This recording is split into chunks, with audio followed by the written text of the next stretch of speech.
প্রাথমিক বিদ্যালয় সহকারী শিক্ষক নিয়োগ পরীক্ষা ২০১৪ ইংরেজি প্রশ্ন সমাধান। ১ নম্বরে ছিল the antonym of indifference is dash. এটির সঠিক উত্তর হবে অর্ডর।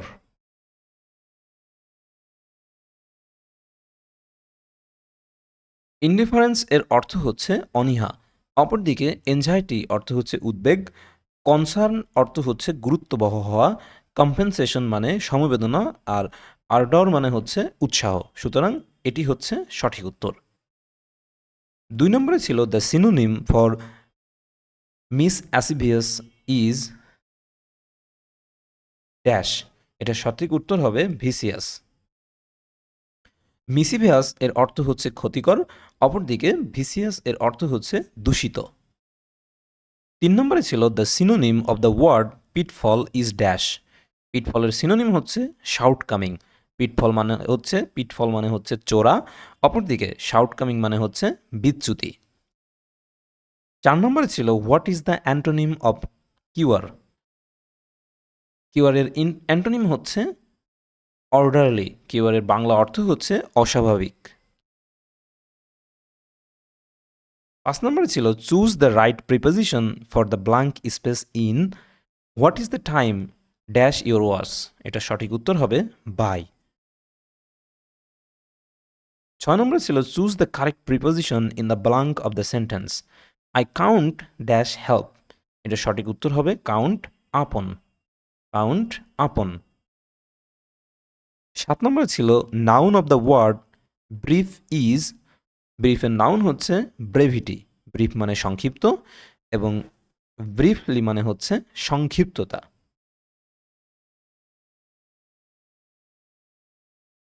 ৮ নম্বরে ছিল what is the adjective of the word tax. ট্যাক্সের অ্যাজিটিভ হচ্ছে ট্যাক্সেবল।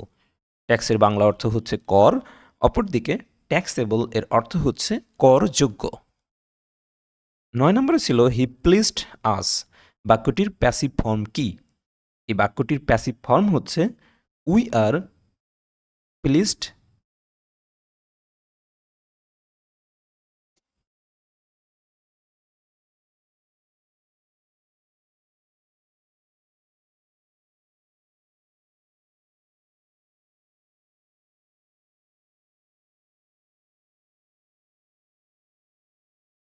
তো এইখানে অপশনে কিছু অংশ বাদ আছে।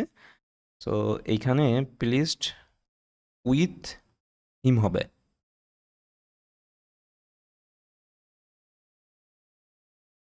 ১১ নম্বর হচ্ছে হু ক্যান ডু ইট। এই বাক্যটির প্যাসিভ ফর্ম কি? বাক্যটির প্যাসিভ ফর্ম হচ্ছে by whom can it be did. ১১ নম্বরে ছিল I will have a cup of tea. My father said because I am not hungry. Which one is the correct indirect speech?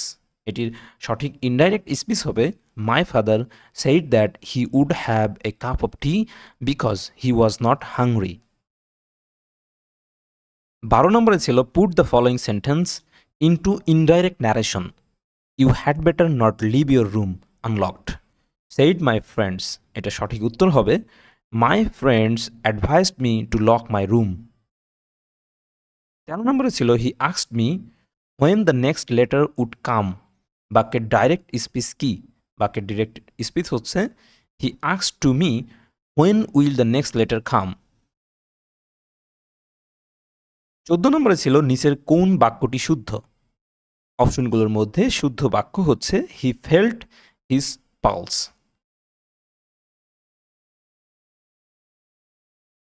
১৫ নম্বরে ছিল choose the correct sentence.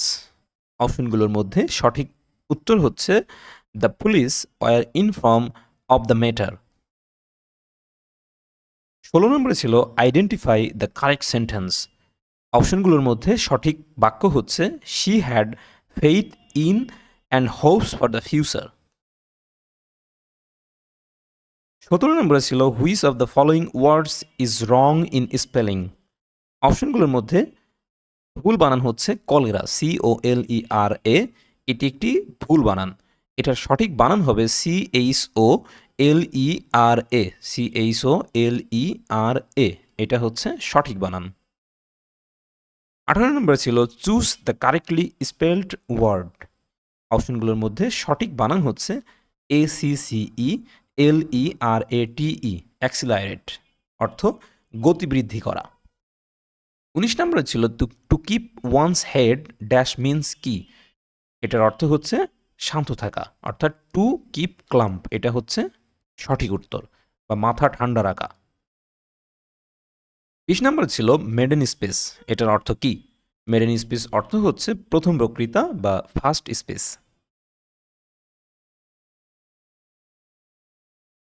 এক নম্বরে ছিল noun of the word break is dash. ব্রেকের noun হচ্ছে breach, BREACH, breach. 2 নম্বরে ছিল মাইট শব্দটির অ্যাজেটিভ নিচের কোনটি। মাইটের অ্যাজেটিভ হচ্ছে মাইটি, MIGHTY। এখানে মাইট অর্থ হচ্ছে শক্তি, অপরদিকে মাইটি অর্থ হচ্ছে শক্তিমান। 3 নম্বরে ছিল does he speak English well. সে কি ইংরেজিতে ভালো করে কথা বলতে পারে। এই বাক্যটির সঠিক প্যাসিভ ফর্ম কি হবে। বাক্যটির সঠিক প্যাসিভ ফর্ম হবে is English spoken will by হিম।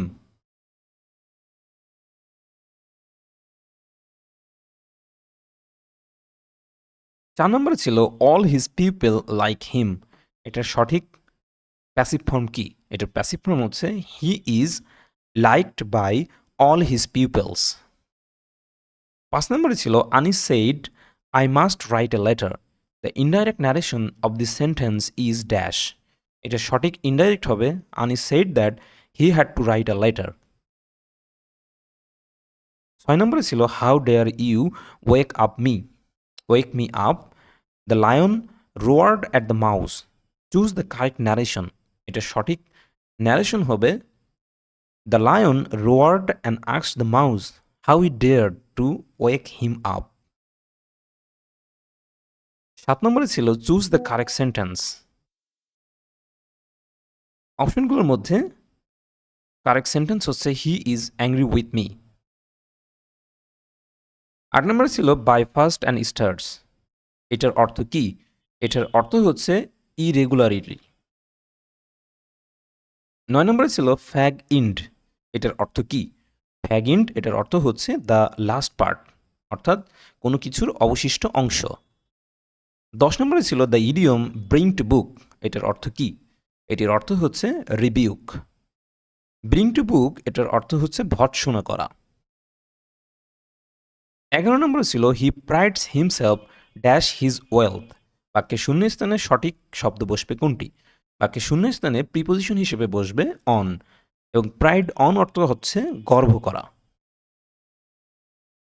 12 নম্বরে ছিল the boy wanders dash in the streets. বাক্যে শূন্যস্থানে সঠিক শব্দ কি হবে। বাক্যে শূন্যস্থানে সঠিক শব্দ হবে অ্যাট। ওন্ডার অ্যাট এটার অর্থ হচ্ছে কোনো কিছুতে বিস্মিত হওয়া। 13 নম্বরে ছিল কোনটি শুদ্ধ বানান। অপশনগুলোর মধ্যে শুদ্ধ বানান হচ্ছে ক্যাটাস্ট্রফি। 14 নম্বরে ছিল চুজ দ্য কারেক্ট স্পেলিং।